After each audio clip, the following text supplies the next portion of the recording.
Welcome to the third episode of the Trust Fall series. I'm Annika, and today we're talking about fear of rejection.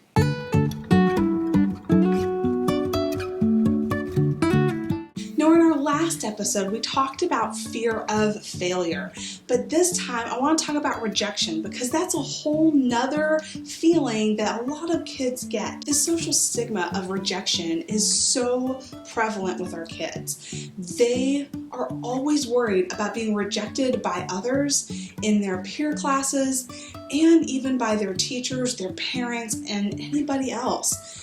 So we need to talk about this because it's something that we can help combat. In our classrooms, we need to build a class community.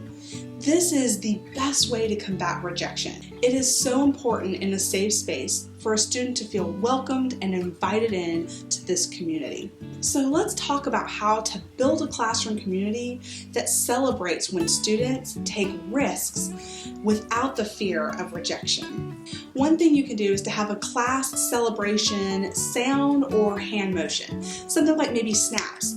Something quick and easy to do anytime somebody takes a risk in that class. Now, we do know that there will be times when you have a student put down another student, but you make a difference in how you approach those times.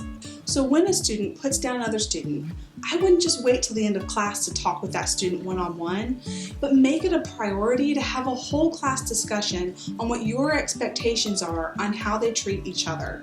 This is your opportunity to reaffirm what communication between students should sound like when they're showing respect of each other. Now, that's not to say that you need to sit there and talk to a student and berate them in front of other students, but just slide in that conversation of, hey, let's talk about our expectations for communication and respect in this classroom in that moment so that everybody learns from it. When you want to talk about the specific incident, then yes, talk with that student one-on-one. And last but not least, for those little successes, you can do two different ways. Have one-on-ones with those students who don't necessarily like to find themselves the eye of attention in the entire class. Have one-on-one conversations with them to celebrate those successes. And for those kids that really do soak up having that celebration in front of other kids, or even a group of kids that maybe they had done a really great job with their project, then that's when you can do like a whole class shout out. But thinking of ways to help those little successes become larger successes because you celebrated the baby steps.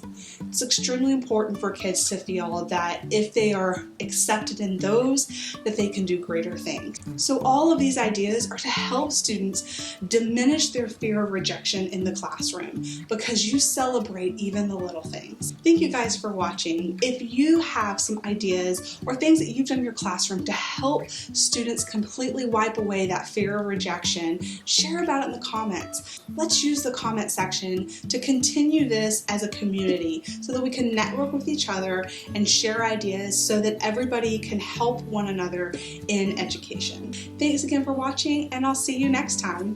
Bye.